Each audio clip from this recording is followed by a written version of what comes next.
Today on the Virginia Investor Podcast, we sit down with Brandon Besci, a lifetime entrepreneur who had built multiple businesses before going full-time into real estate, where he's since raised millions in private equity, specialized in affordable and Section 8 housing, has built some powerful relationships and partnerships, and has founded nonprofit supporting families in crisis. His journey from Powhatan to full-scale investor and community builder is packed with lessons on ownership, mindset, and leading with empathy. Brandon, I think we met maybe a number of years ago, probably at like a deal maker at some meetup group or something like that.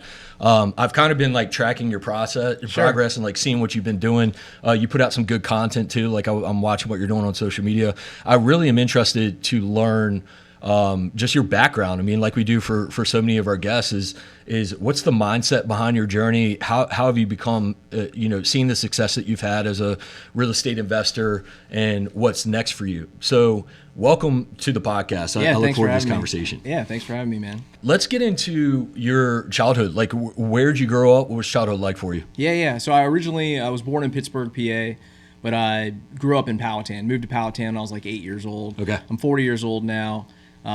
Went to school, went to Blessed Sacrament Huguenot Catholic school out in Powhatan, and then it was pretty much just a kind of traditional. I'm an only child, so lived on a couple acres out there, and it was a good time. Pretty much standard. We moved down here because my dad used to work at HQ way back when. That used to be an old business, but moved out here. That was pretty much went to VCU for a little bit.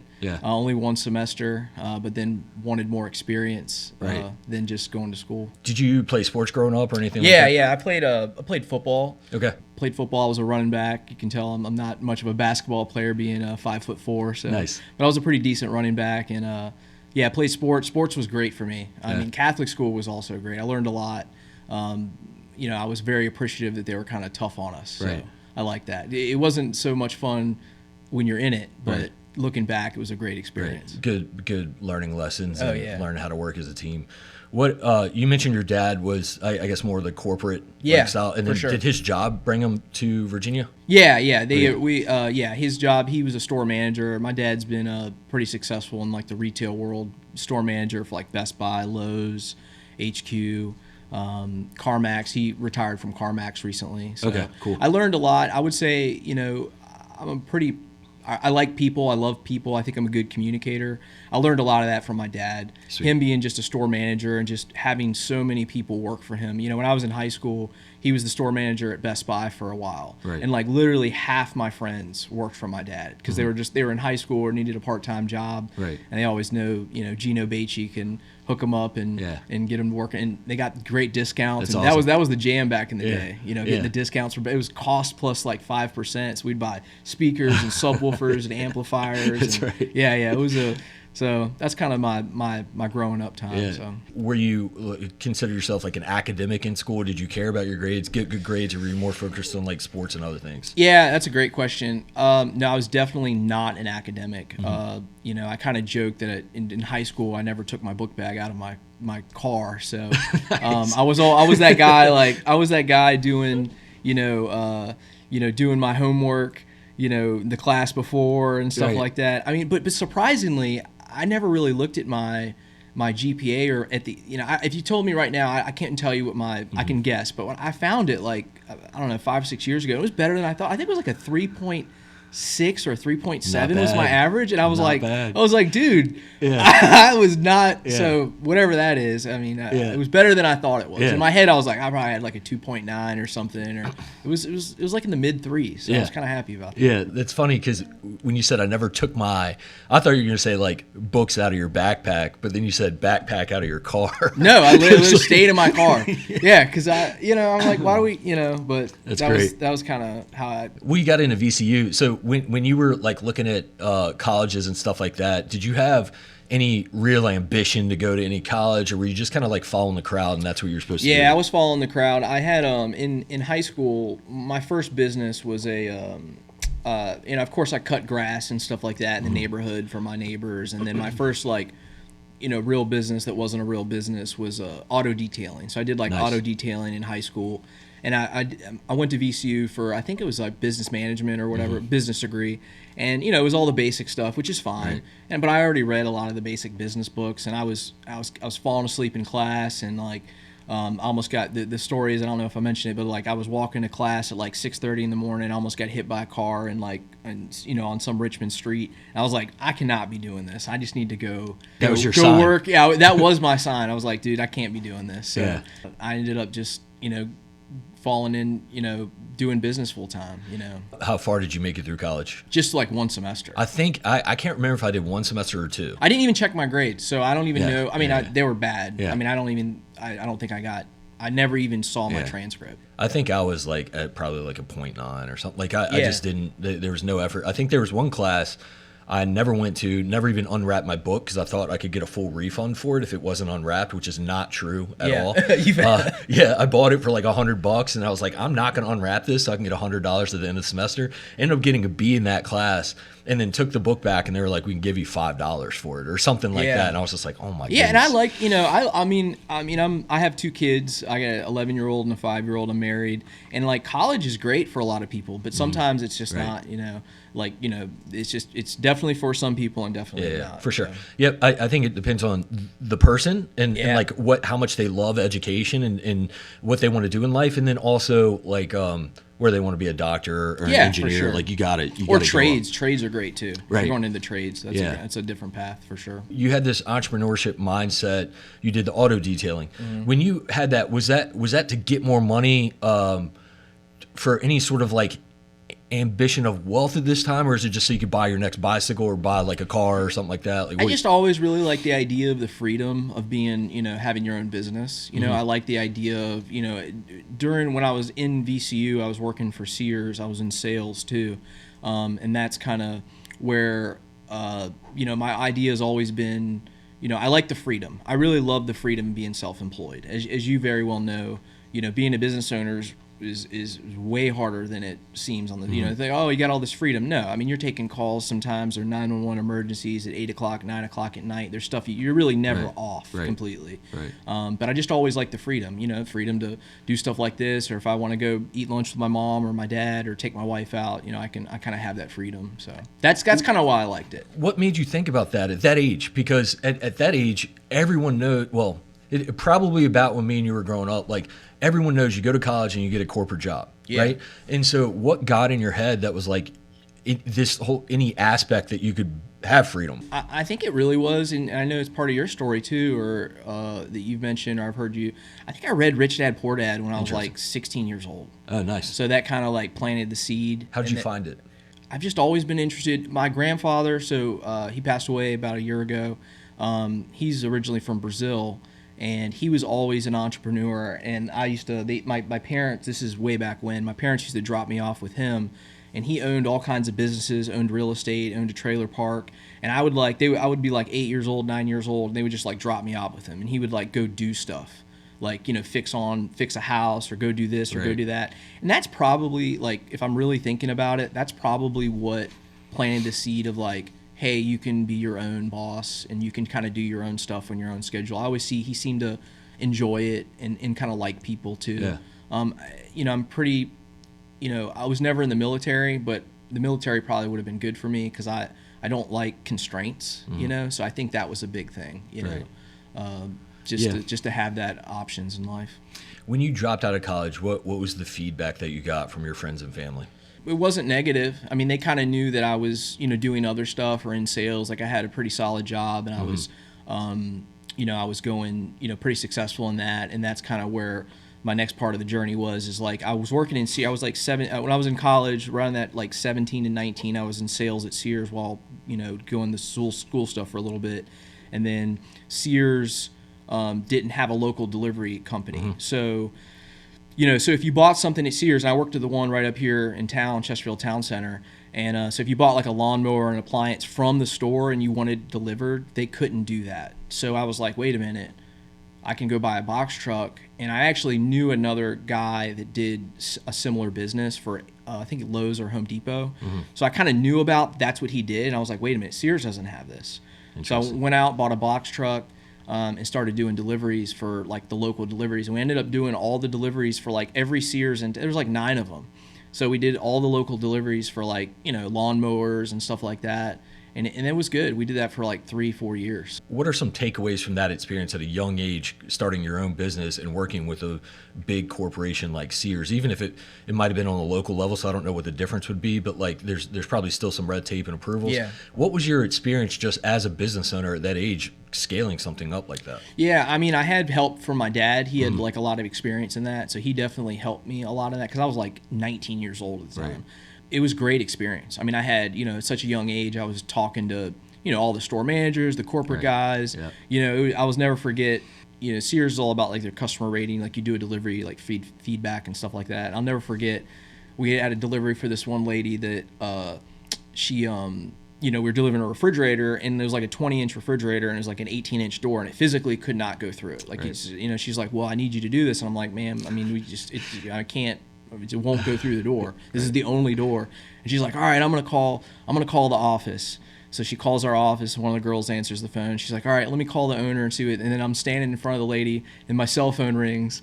I'm like, she's like, yeah. I'm like, yeah. And it was just funny. It's just like, yeah. And I'm like, yeah, I'm standing in front of the lady. So she didn't believe that this like 19-year-old kid was like the operator. But it was, the experience was always good. I mean, just solving problems. That's all it is. Life and in business is just putting out fires, solving problems, creating solutions. You tell the lady, hey, you always be kind and be, empathetic try to understand it from their side. But it was good just getting the reps and meeting all these different type of people, because it was interesting. When you did deliveries, you go in 10 to 12 different people's houses every day. Right. So you're meeting people, you're seeing everything. Yep. So it was really just good life experience for just communicating, I guess. That is a really good experience. I mean, just putting it that way, like you're in other people's houses, you're dealing with all types of different people. Yeah, like no one certain demographic or anything like that. And in like an intimate kind of setting, because like you're going in their house, you're delivering their TV, you're there for 20 to 30 minutes, so you kind of chat with them, or they help them out or whatever. So it was a great experience. I mean, it was kind of. Where did you pivot from there? So we had the delivery business, and we got Holloways. So Sears was the #1 appliance seller in the United States. So when you deliver like a washer, a dryer, refrigerator, 80% of the time you would haul away their old appliance. All right. So now you had all these old appliances. And, back then, and I'm sure today too, I'm out of that business, so I don't know what the steel price is, but we had all these just tons of appliances, old appliances. Right. A lot of the times they worked. So like somebody would buy a new house, and it would come with a washer, dryer, refrigerator, and they're like, I don't like the color, I want all stainless. But they all work. And I'm just like, and I would go to the steel yard, we would kick them off the back of the truck, and that was like, boom, $1,000 worth of working appliances. And I was like, wait a minute, there's something here. I started a basically secondhand in appliance store. So we sold appliances, refrigerators, washers, dryers, stoves, and I taught myself how to fix them too. So awesome. I bought like literally like repair manuals for appliances and learned how to fix the appliances. So we opened up a shop in Midlothian to sold used appliances. We did that for probably 4 or 5 years too. That's awesome. So that was like my, from 17 to 19, from like, I don't know, I'm just using 19 to 25 or something like that, 28. And then, part of how I got into real estate, or one of the seeds that was planted, is that so we would sell all these refrigerators. One of the coolest, to tell you a side story, is really cool. We started working with Lowe's too, hauling away all their used appliances. We would drop tractor trailer trucks at all the Lowe's, all the ones in the area, and they do their own deliveries. They would put their haulaways in there, and then we would get them. So every day we would get truckloads of appliances, and they got the contract for all the project housing in town. Lowe's did. Right. So we would like follow around, and they replaced every single refrigerator and every single project in like the city of Richmond, and we got like thousands of refrigerators. Holy and cow. We were selling them for back then $75, $100 a pop. Right. And a lot of the people who buy my appliances owned real estate. Right. And some of them obviously were very intelligent, and some of them weren't always the smartest. And I was like, man, these guys have a lot of money and do really well, and they're in real estate. So I was like, there's something to this real estate thing. Yeah, So, and you had already read that book. You had already read. Yeah. You're doing very well in your entrepreneurship journey. I mean, whether you're making money or not, you're still learning. You're getting tons of lessons. You're building teams. Like, you're figuring out systems and processes and how to be efficient, how to scale. You're pivoting between businesses, which is nuts at this age that you're already doing this. And then now you're putting two and two together. And you're like, wait a second, appliances, real estate investors, and now you're starting to look at real estate investing. Yeah. What was the kind of like trigger moment that you were like, I need to start looking deeper into this real estate thing? Yeah, I'll tell you. So I know the exact moment. So, with my appliance business, one side of so we did parts. If an appliance, a washer, dryer, stove, whatever, let's say something was bad in an appliance. It had a bad part and it cost like $300 to replace, but it had all the other good parts. So we would scrap them. Right, like take out all the good parts, like the timers and all the elements and stuff like that. And I had a pretty big eBay operation. So we sold appliances, but also sold appliance parts. That's awesome. And so we sold it a lot. We did a lot of volume on eBay. And I actually met the McReynolds. If you know Joel McReynolds, or his dad and mom run a church and stuff like that. So I kind of knew them, and I got hired as a consultant actually because they kind of knew me. They're like, hey, we run these thrift stores. We want to start an eBay operation. Can you come down for like a couple weeks and like we'll pay you just to like consult and set up our eBay operation. Right. So I was down there. I was helping them set up their eBay operation, and their son, who this was over a decade ago. Yeah. He was real young, and he's like, yeah, Joel, good buddy of mine. He was like, yeah, he was helping us out with the eBay. He's like, I'm gonna send my son down. He's gonna help you, train the guys and stuff. And he's like, oh yeah, I got to go at 1:00 because I got to sign papers to buy a house. And I said, okay, cool. Tell me about that. He's like, yeah, I'm buying this house in Petersburg for $10,000. And I'm like, you're not buying a house for $10,000. And he's like, yeah, I am. And I'm like, tell me more about this. And he's like, yeah, this is what it is. And I couldn't believe it. So I probably bought my first house in Petersburg like 45 days later. Awesome. I paid $35,000 for my first one, and then I bought that duplex next door for $15,000. So with renters in it. So that was kind of how that was the jump. If that makes sense. What year was this? Like 2018, 19, somewhere? Something like that. Yeah. Something in that range. Yeah. Awesome. So that's awesome. I know Joel. He's a character. Man. Oh, he's a character, man. They're like the I always joke that like the McReynolds are like the unofficial like mayors of Petersburg. Like everybody knows them. They're really good people. Yeah. They do a lot with the nonprofit side and the Regenesis and stuff, and it's amazing. So that's kind of all plants the seeds on like I know people in real estate, but I also know the nonprofit side, so it's a lot of fun. It's good to have diverse, like, real entrepreneurship too. Not to say that real estate is not real entrepreneurship. I just mean like there's the business side of things and creating a company and creating a business, and then there's the real estate business where you're investing in real estate and stuff. They're two different worlds, right? Oh yeah, for sure. You have that background. You're like looking at nonprofits and working with this church a little bit. You have the corporate background of working with Sears and working alongside Sears, and then you have the real estate. And now you're getting in the real estate game, which is just such a well-rounded perspective at your age is just incredible. So it took you 45 days to get your first house. I know people, no disrespect, it I think comes down to risk tolerance and stuff like that, maybe like where they are in their life and stuff.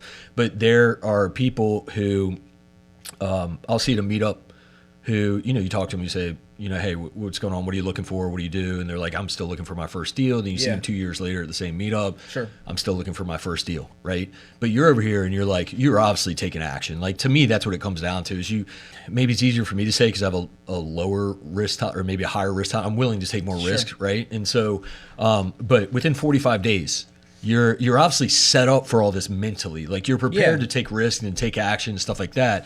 But how do you make your first real estate move to purchase a house in 45 days from talking to someone else who's done it? Yeah, well, I guess being in business with the other, the appliance business and stuff like that. I mean, I was already used to like buying equipment, buying trucks, buying this, buying that. So in our first house was $35,000. I actually met a good friend of mine who I'm still partners with now in one portfolio.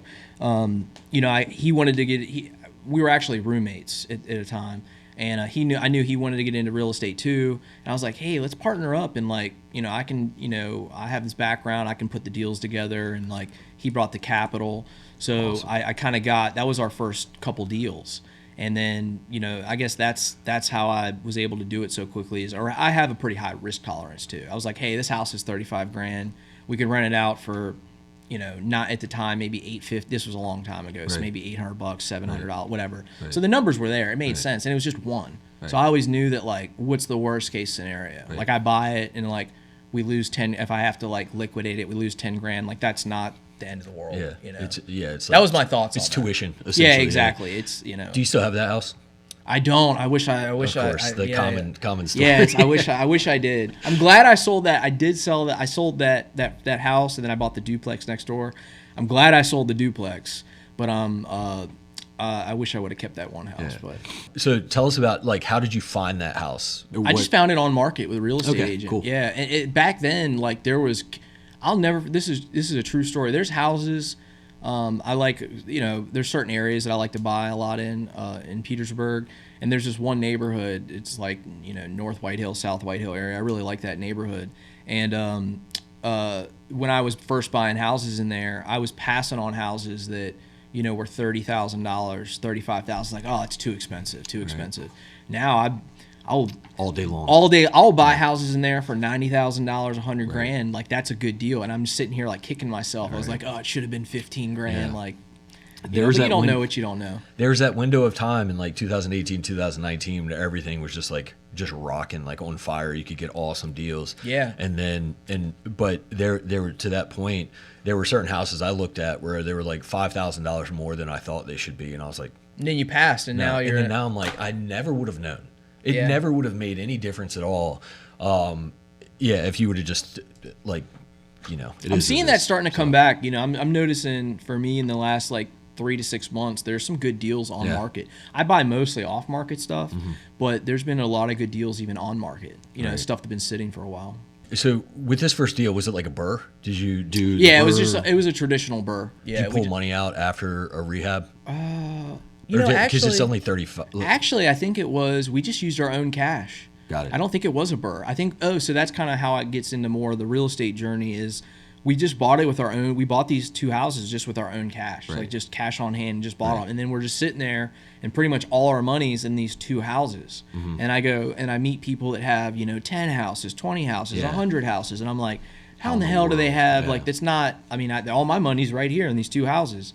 And that's when I kind of learned about like the real estate groups and stuff like that. And I learned about private lenders and how do people, how you buy it with private money, and then you secure it, stabilize it, and refinance out or sell it. That's kind of that was the next piece in that. So I bought those 2 houses, and I was like, okay, I want more houses, but I have no more money. How do I do that? And I just started they're like, go to local real estate meetup groups. And actually, like, Richmond Ring was my first one I ever went to, like, I don't know, way back when. Yeah. And so you're able to start actually developing a network of real estate investor friends who have done these things before that can walk you through the journey and tell you who to work with and things like that. Yeah, exactly. And I've always been pretty handy. Like I mentioned, kind of hang around with my grandfather that had stuff. I was taught at a young age, like, how to use tools and stuff like that. So I kind of, I have a part of my business too is I have a, my main business is my real estate investing side, but I also run a small construction company that does a lot of our own rehabs and projects. So, and we just kind of started opening up that to other people, just like kind of like small friends and associates, like, other property owners that have like a tenant turnover, stuff like that. So I've always been kind of handy, and I've kind of leveraged that, and that's always been good too. So it's kind of another avenue of income. Right. You mentioned partners and private lenders and things. How do you vet your relationships that you work with? It's your gut feeling is everything. It's kind of like knowing, the experience with my dad, just, learning how to read people. It's not, you don't just go into business with somebody, like, hey, shake their hand and go into business with them. You really want to like spend some time with them, learn more about them. That's been a thing. It's like, I don't know, there's no specific time, but, usually the people, or almost all the people that I've done business with in real estate, I've known for, months, or they've known me or known about me for months, and then they'll reach out. Like I have a lot of private lenders that'll do that. They follow me on social media, or they kind of know me and stuff, and they just like, hey, and they start the conversation. That's when I first started. It was a lot of me like reaching out, and now that I've like kind of built this ecosystem, it's everything's relationships, everything's sales and relationships. Yeah, and that's people see who you hang out with and who you affiliate yourself with, Yeah. and mutual contacts, and if you have people in common, like that can expedite a relationship pretty quickly, 1,000%. right? Yeah, that's a huge key. Yeah, if you have, I say this is like, when I meet people from the area, I always say that, like, if you're from Richmond or from Powhatan, Chesterfield, Midlothian, Goochland, like, either we know each other or we have the same friends. Yeah, like, we very know the same. closely, So yeah. it's like, Yeah. and that goes a long way. Very few degrees of separation in where we operate in Oh, Central yeah. Virginia, and which to me is a great thing if you're a good person. It could be probably very challenging if you're not a good person, because word gets out very quickly and it'll be hard to do business with. But if you're a good person, people know it, and it spreads, and it's to your advantage. Yeah, right? and sometimes deals don't always, in real estate, as you see all sides of it.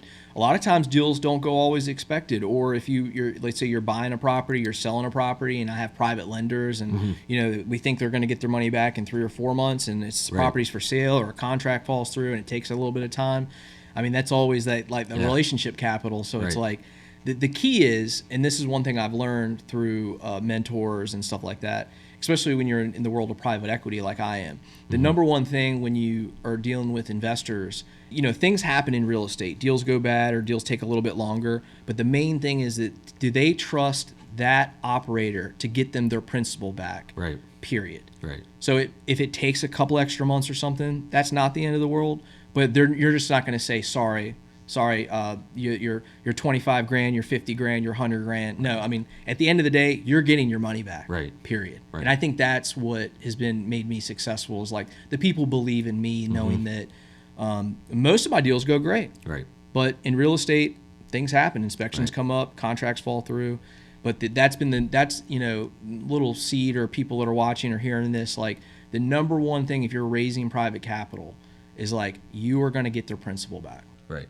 Yeah, and they're a partner, they're a business partner. 100%. And especially in this market, if you don't take care of that person, everyone's going to know. Like, yeah, everybody's going to know. everyone's And then, gonna like, you're taking their a lot of times their retirement money, their kids' money. I mean, it's a big you deal. have to know, like, for me, it's been, I'm kind of fortunate that I have, a portfolio. So I know, like, that's why I'm comfortable raising capital. So, like, whatever capital I purchase or raise, the worst case scenario is I can sell a couple properties and always recover from that. Yeah, that's a great point. Like, you have assets to back it. You still borrow other people's money. Oh, yeah, but you feel absolutely. very comfortable doing that, because worst case scenario, you can unload some assets and make sure they're covered, right? Yeah, for sure. Even though it's not even contractually, you're not obligated to do that. You're still gonna like. Yeah, well, that's how you it helps you sleep at night. Yeah. And how you, like, we're on the same team. You act that way, you're gonna grow 10 times as big. Yeah. Like it's just the way that it works. I think people worry so much about every dollar and penny. Just make people whole and do your side of the deal.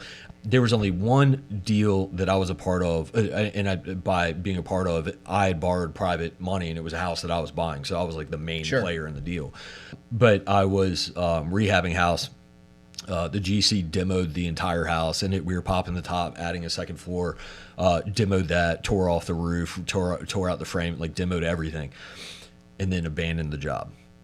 And that was it. And so that job went over, but I made it a point that every week at most, meaning like at the least, I should say, every week at the least, sometimes multiple times a week, I would call my private lender and tell them exactly what I was doing that day to solve that problem, or who I'd communicated with, or what other estimates I'd gotten on site, or that I'd driven by and seen it, and this is the status. And I think that project probably went 6 months longer than the contractual agreement. Yeah. And that property, I had assets that I could have sold. I told the private lender, hey, do you want me to start working on this to get your money back? And he was in a situation where he was like, hey, look, we're going to bump up the rate a little bit, but I love your communication. We've done a ton of deals together. You're good to go, man. Yeah.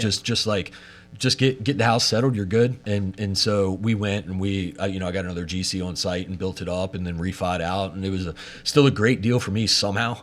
Yeah, I mean, it cost way more than probably $50,000 more than I expected, but it still ended up being a good deal that I still own today. But that private money lender is still like, what's our next deal? What's the next deal? And it was largely because, like, I approached him. This is exactly what's going on. I have other assets I could sell, even though I'm not. Like, do you want me to start working on that, or would you like to ride this out with me and help me get this up? I'll call you every week. I'll call you every day if you want. Whatever makes you feel comfortable. I'm good for it.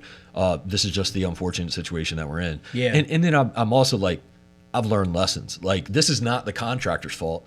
This is my fault for not setting certain like boundaries and like, so I wasn't blaming anyone else. Like, hey, I screwed up. I should have vetted this contract. I should have done this. I should have had this better agreement in place or whatever.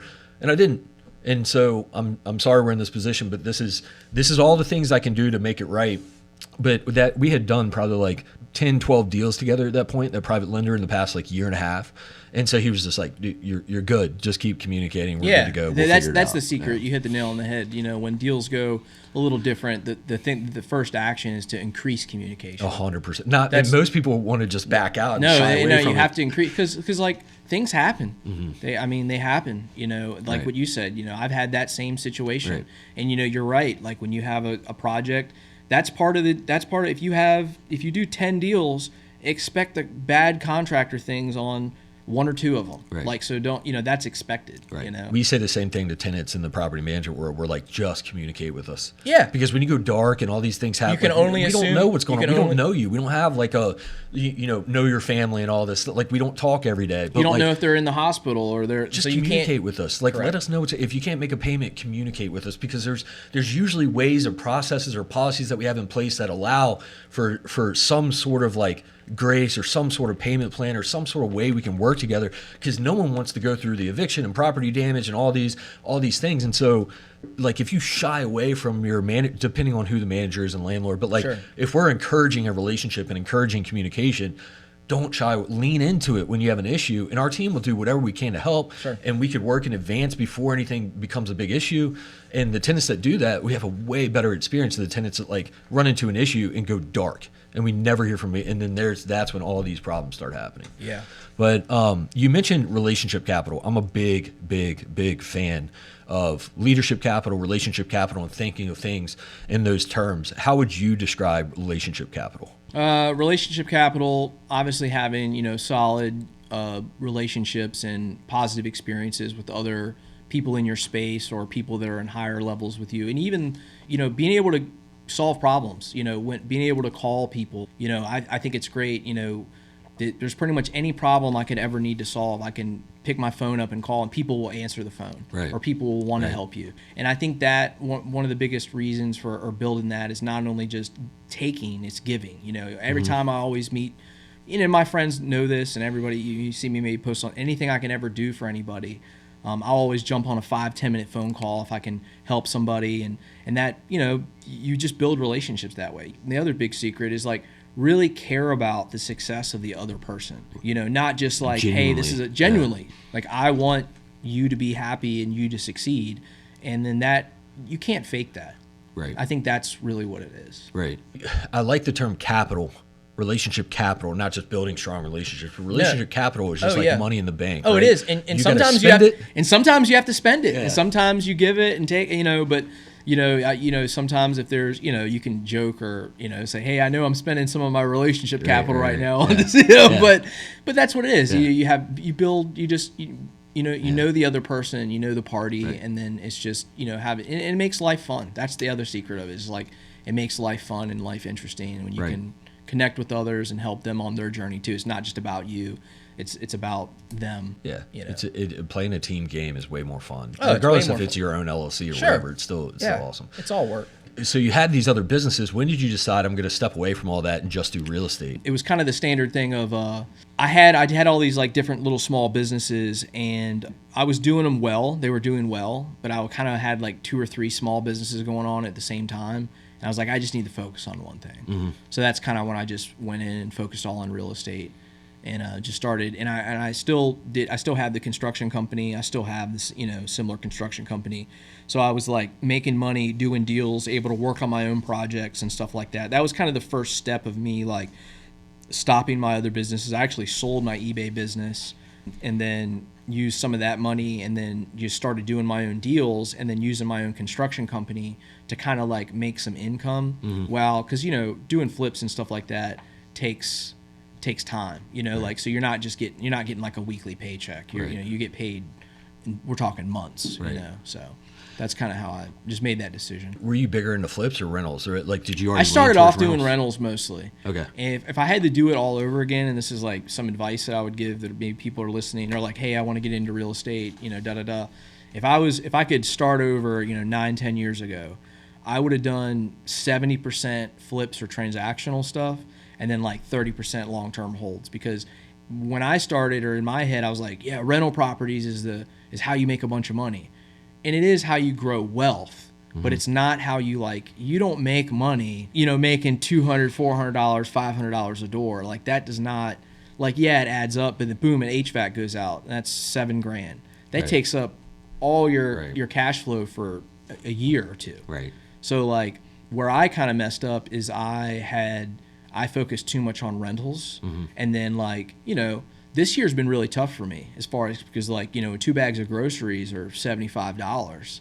I do a lot of workforce Section 8 housing. Who does that affect most? The people that are living paycheck to paycheck and stuff like that. Right. We've had more evictions this year than I've had in the last 8 years. Interesting. What I'm pivoting more into 26 is more transactional stuff. So I'm still buying rental properties. Yeah. I'm buying a little bit. I'm still buying these lower end houses, but I'm buying a little bit better houses. But I'm doing more transactional stuff to be able to afford those nicer houses. Got it.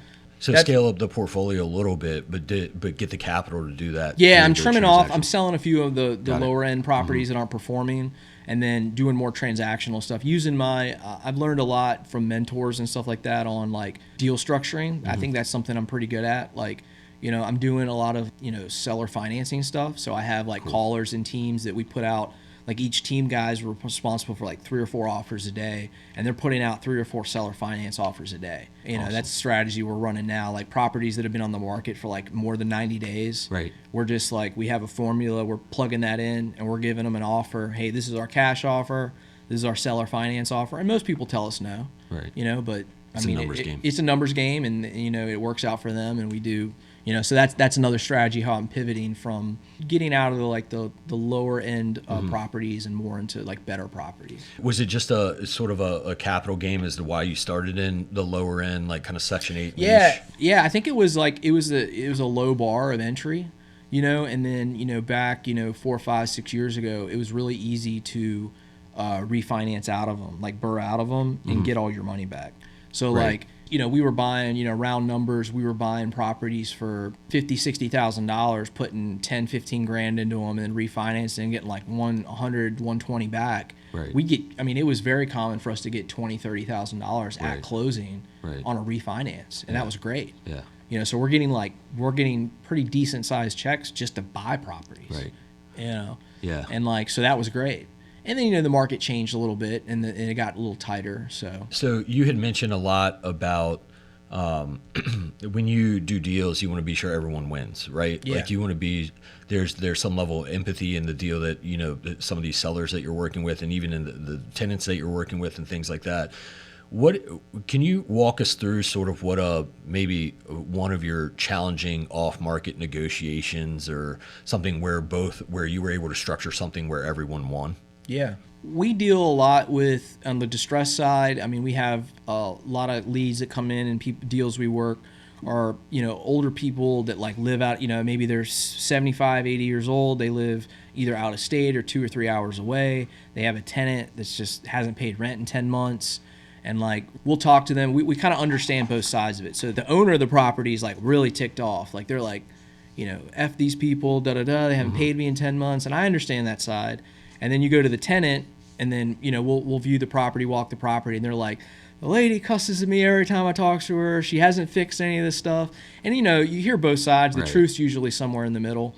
So we've helped people, kind of calm everybody down. It's hey, look, I know you haven't, we'll visit a property, or there's one case in Powhatan's particularly, where we'll visit, talk to the tenant. She hadn't paid. It's hey, I know you haven't paid, I kind of know the situation. My suggestion is to move out in the next 30 days, and I can't speak for her, but she will she won't have to go through an eviction. And if she goes through an eviction, she's going to hit you with 10 months of rent you haven't paid, plus all these court costs. You're going to get hit with 20 grand. Right. But if you probably leave in the next 30 days, and then like just figure it out, there's a good chance that you will can avoid this. Right. So we were able to like talk the owner down, talk the tenant down, get the house vacant for, and then, help with the transaction that, that's one case. We've also had deals where like guy in Midlothian he's like, I'm going to court in 14 days in front of a judge. My ex-wife's suing me. I need to have this house under contract to show the judge that I'm like, right. I'm actually selling the property, give him more time, stuff like that. Had a lot of that stuff. I have a property I'm going to, I think tomorrow in Gordonsville that, someone, an owner finance deal that she took back the property. She wants to resell it. It's been vacant for a while. And it's really, I guess, the key with that is just really understanding. It's all real estate, but really understanding the problem, using things like sounds like, feels like, right. really getting to the heart of because usually people in distress situations are like mad at some level. Mm-hmm. And so they're mad and they want to vent, and you have to like, it's good being a property owner or being a landlord myself. I understand it. Like when we evict people and they trash it, I'm mad too. Right.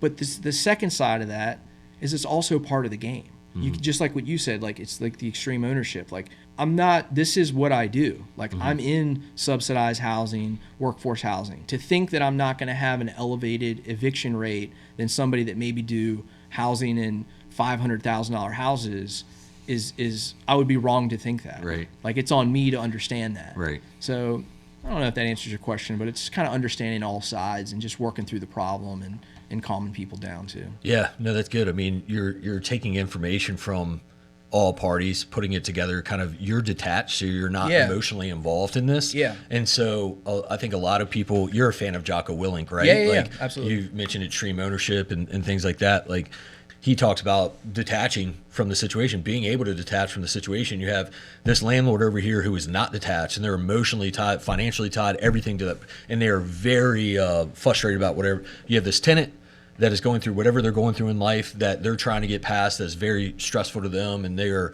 super emotionally charged towards the landlord. And then you step in. These two people largely are either not going to communicate or they're not going to be communicating very effectively to solve a problem.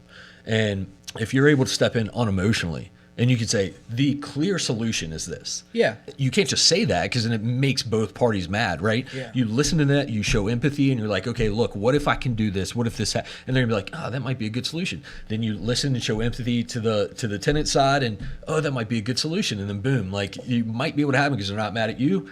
Their emotions are detached from whatever you're saying. Yeah, exactly. So. And it's good experience because I'm on all sides of it. I am a landlord. I've been a tenant before. Mm-hmm. Back in my younger days, I was a tenant too. So there was times that, you have to have, we mentioned several times, is really empathy. Right. It's empathy for all sides, really understanding the situation from a human level and then just solving the problem and offering solutions. It's not just like, hey, you should do this. It's like, well, we can do this. Would you like me to do this? And dealing with off-market transactions is like, hey, I can already tell, like, a little thing I'll do or a little like secret is sometimes if I'll go to this property I'm going to go look at in Gordonsville, and I already looked at like street. I haven't walked it yet, but I can tell, like, she's like, yeah, I need to get somebody. She already mentioned I can look at the street views, like one of the windows is broken out. She's like, yeah, I need to get somebody to put a window up the door, or like the grass is overgrown, and like, I'm negotiating a contract.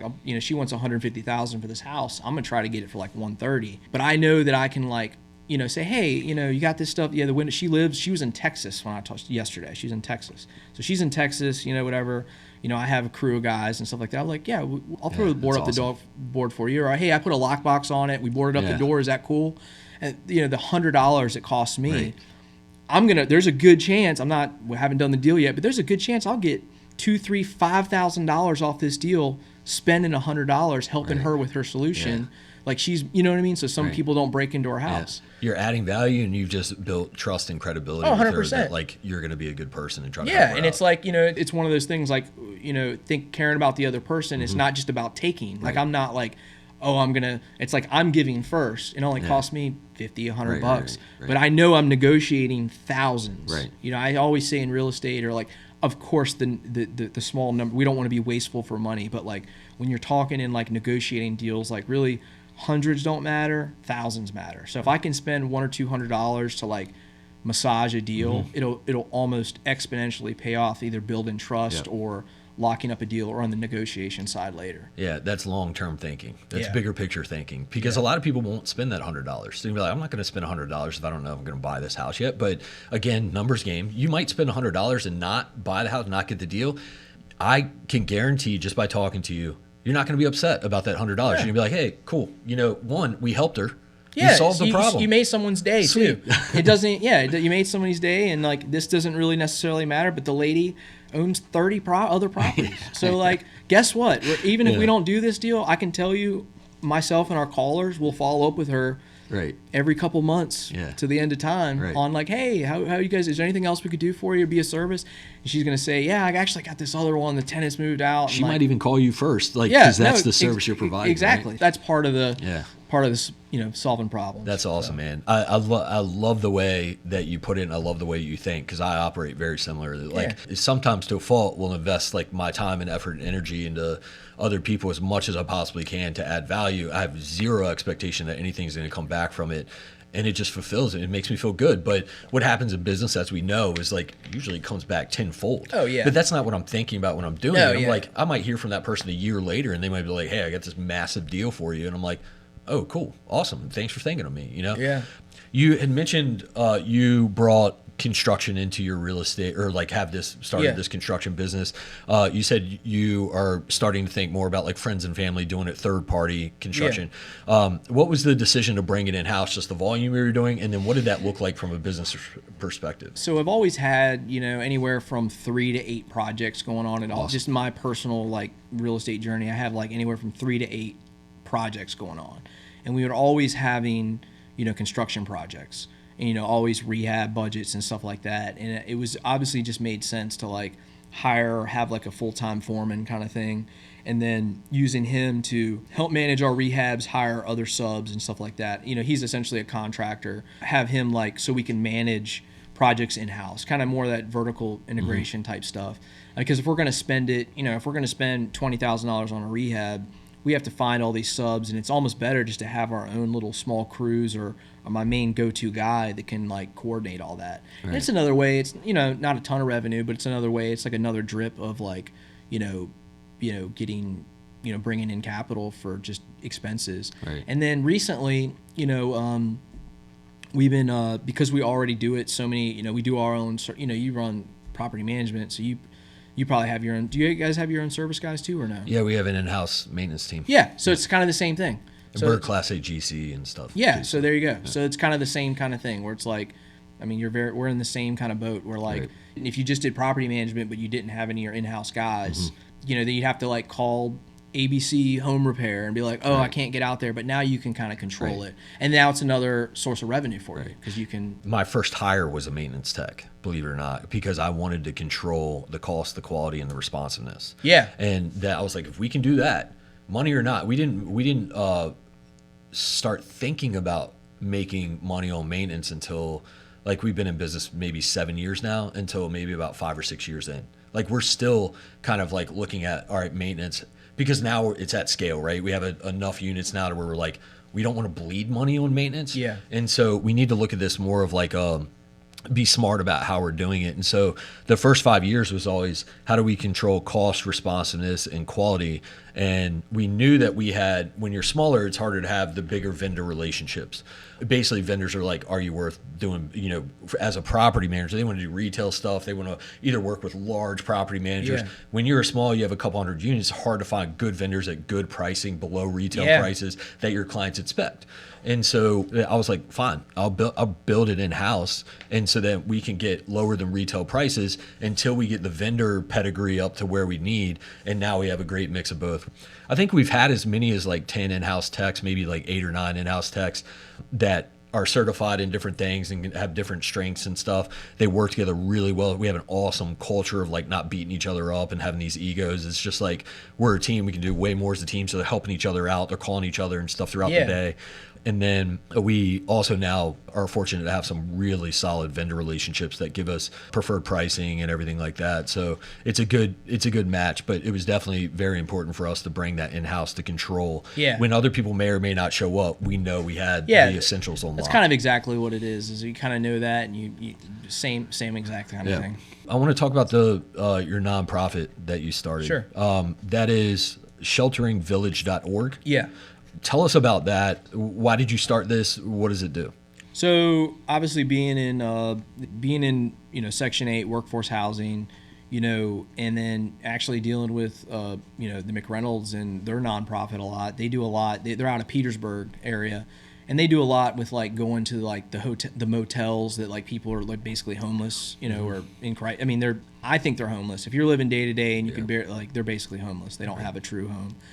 And going in and being involved with that and being involved with urban ministry growing up and stuff like that, you'd see these situations. I got kids, and I got an 11-year-old and a 5-year-old, and like you see these kids living in these like, I mean, if you went down there, you'd be like, okay, how many firearms do you need to carry? At least 2 firearms if you're going down there. And there's like kids living there, right. Like, and you see these situations, and you're just like, and I'm a pretty resourceful person. We're talking, and like I think about it, like if I were to put myself in this lady's, we meet all kinds of people. This lady's position, maybe she's a single mom, has 3 kids, she doesn't have a car. She's probably made some bad decisions in her life, that it maybe got her there, or maybe she, something, her husband got locked up or whatever. But they're living in a motel for $40 a day. They got 3 kids. They don't have a car. They work she might work part-time somewhere making $14 an hour or something, or may not be able to work because she's taking care of 3 kids. Mm-hmm. Like, what do you do to get out of that situation? Like, let's say maybe your family lives out of state, or maybe your family is people that you don't want to be around your kids. Me being a landlord and in property management, I mean, to get into a property is $3,000-$4,000 at the minimum. You usually have to meet credit scores, show your, good job. Like, I literally, if I were them, I don't really know what I would do. Mm-hmm. So I saw like there's an opportunity there, me being in housing, we interview people, make sure they're good, because we have to help people that want to be helped, not just, you get what I'm saying? So the idea is we have our first family we've already placed. It's been helping them for about 8 months now. And because we have great relationships, me being a landlord, I mean, I know in my phone I have thousands of people that control thousands of houses in the Richmond area. Yeah. So we can, we bring people in. It's a hand up, not a handout. So we bring them in. Maybe their first 3 to 4 months, they don't pay any rent. The nonprofit subsidizes that, and then maybe they have a stepped up rental program. So like maybe they pay like $600 a month, and it goes up like $50 a month or $100 a month every month. We're making sure they're having, get their job stabilized. They're saving money. The goal is for them to be in there for like 6 months to a year, but then they've saved up, thousands of dollars. They have a stable job, so they can go out and go get their own place. Right. And of course, because relationships I've built and stuff like that with other landlords, I can just call, hey, I got a tenant. She can pay, possibly an increased security deposit. They can maybe, because of the relationships, maybe they can waive some of the boxes that they have. Hey, you have to have 650 credit score. Right. Maybe she's only got like a 580, but she's been through this program. She's stabilized now. She's got her kids. She really wants to be. And that's the goal, that's why it's a shelter. So it takes a village, sheltering village to help shelter these people. And the key is really about the kids. Right. Of course, we care about the adults and stuff like that. But they're the ones that have no choice in this. Completely innocent. Completely innocent. Yeah. That's kind of my big passion. I have a goal. It may be extended out an extra year or so, but my goal is in like 3-4 years to stop doing real estate for profit. I would love to do full-time nonprofit. Yeah. To use my skills like that. That's my goal, is to stabilize myself where I can check the box off on, hey, I got this portfolio. Hey, I've done, and I'll still do deals. Doesn't mean I won't. I do a handful of deals a year.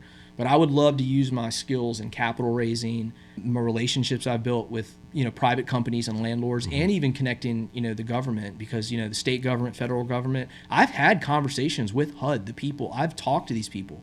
And this has taken years of time and of just thinking in silence and stuff.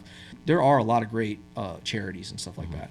But one of the biggest reasons why people don't do this, or why it's not incentivized, is because there's no money in it. You don't wake up and say, oh, I want to help people and get kids out of crisis. Right. And like, you have to be able to like, I have a family. You have to be able to like check that. It's a labor of love, not a labor of capital. So, that's the secret, is because there's no money in it. Right. So I want to, for me personally, if it was just me, if it was just Brandon, that's what I would do. Right. But being that I'm married, have kids, I'm kind of like, I'm sure my kids want to go to college or something, or be able to afford that, or you get where I'm going at. I can't tell.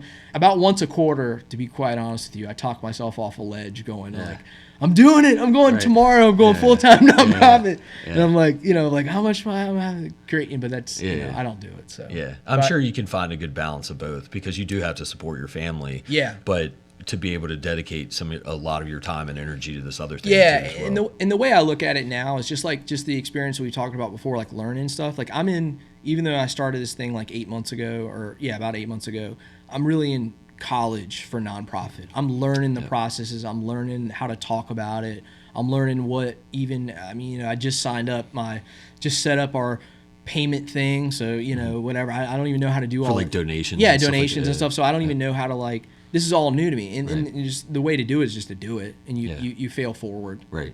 So that's a side thing that I've been doing, and I'm really passionate. It's kind of like, and I'm thinking I'm trying to think ahead, 3 to 5 years from now, when I want to pull the trigger and do it full time, I'm going to be thankful that we started small and helped one or two families now, and then so now I can I'll have all that knowledge, so I'm not just starting from scratch where you can lose 6 months, a year just to even figure out how to do stuff. I'll tell you, man, helping one family and one set of kids is more than most anyone would do in their life.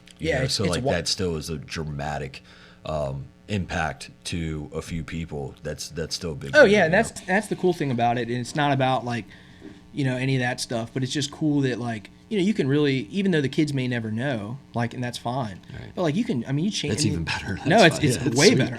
That's my goal. I don't want anybody to know. I want to be the guy behind the curtain, like the Wizard of Oz. That I like structuring deals and putting the deals together and raising the capital and putting the pieces together. Right. You know what I mean? I'll tell you, a lot of times, because I talk to a lot of people who want to do investing, right? So they contact me. Yeah. They want to learn about the market. They want to know about, rental rates and all these different, where they should be buying and everything. A handful, a small percentage, but a healthy percentage of those people will say, because I always ask, why? Why are you doing this? What is your strategy? What are your goals? It's again, if you're buying rentals, it's to accumulate wealth, not necessarily to get a ton of capital right off the bat. And so I will always ask why. A small percentage will say, because I'm really interested in providing affordable housing, in helping out the housing crisis and housing shortage.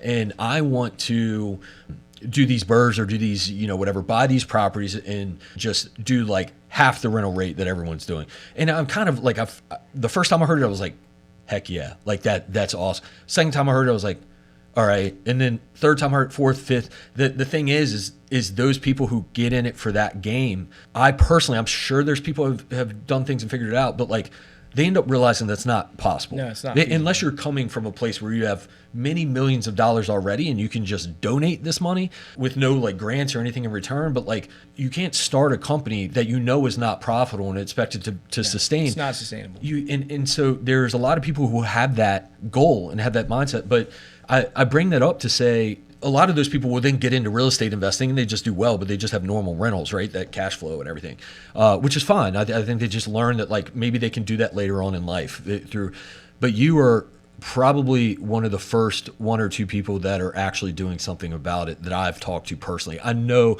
there's probably other people doing incredible things that are similar, but just for me personally in my network, you're one of the first people that are actually taking action on it. Yeah, and I think one of the other reasons why I'm a big believer in forcing myself to. Remember, I kind of mentioned in my brief, I don't like constraints but sometimes I'll just do something. I'll just do the action and I'll figure it out later, right?